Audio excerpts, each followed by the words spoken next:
LSU and the Baton Rouge community showed up and showed out for LSU women's basketball Wednesday as they celebrated their national championship win with a parade on campus. Reporter Bertie O'Connell takes us into the PMAC for the show. TV sends our prayers to former LSU tight end Foster Moreau and his family as he announced that he will be stepping away from football to fight Hodgkin's lymphoma.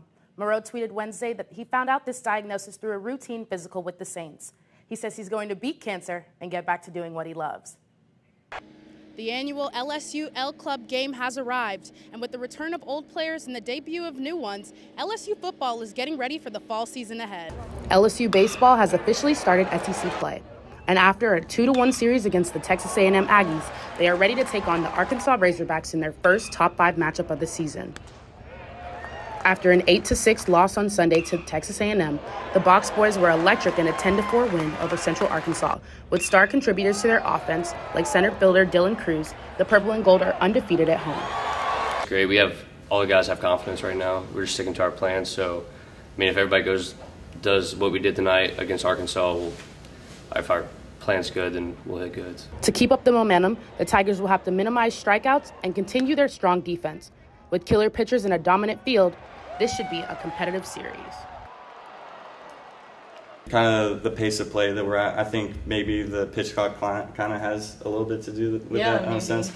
Definitely working a lot faster. You're not really having moments where you're not, focused on what's going on at hand. There's a lot of downtime in between. And, they're really pounding the zone, getting weak contact or stuff like that. They just really make it easy to play. Johnson and company will be back in Alex Box Stadium for the first SEC home opener. First pitch has been moved up to 12 p.m. on Friday, and it's a matchup you don't want to miss. Reporting for TigerTV Sports, I'm Jaida Farris. Fighting Tigers of LSU continue their win streak by one more game after an 82-77 win against the Georgia Bulldogs in their first overtime game of the season. The game started off to a rough start with the Tigers shooting only 2 for 11 in the first quarter and not gaining their biggest lead until 1 second left in overtime. The team was able to make up for the lack of points with team free throws and three-point shooting by Alexis Morris. My teammates made a great read, and I hit a big shot. And like I said, kudos to my teammates. Give me the ball. I hit a big shot. The Bayou Barbie Angel Reese extended her double-double streak to 22 straight games. Though the crowd was not as big as Monday's, fans were still able to create a motivating setting, and despite Georgia's defense, the team was able to adjust and take the game to overtime. Something, the 1-2-2, we haven't seen that all year. So for a team to zone us for 40 minutes was something that was new to us, and I think we adjusted well. We started off slow, but I think it was just about us guarding. We didn't guard that well in the first half, and then we got to it in the second half. So I think we adjusted pretty well, and that's something that we needed. With a few last-minute free throws from Angel Reese and Flau'jae Johnson, the Bayou Bengals were able to finish the game victorious 82-77. Kim Mulkey and her team head to College Station to take on the Texas A&M Aggies Sunday at 1.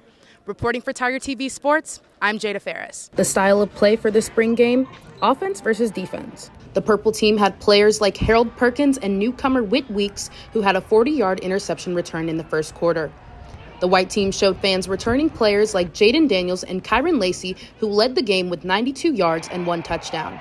Noah Kane has also been making changes in the offseason. Noah is a lot. I think he might be the one guy that we might be sleeping on a little bit. We really see a different guy. The spring game had appearances from a new field, Angel Reese, and 2019 Heisman Trophy winner Joe Burrow. The QB1 race continues, and with newcomer Ricky Collins, an eager Garrett Nessmeyer, and a stronger Jaden Daniels, this will not be an easy decision for the coaches. He is committed to being the best quarterback in the country. We've seen that in his work ethic. I think he was on the verge of moving in that direction. The final score of the game, 32-32.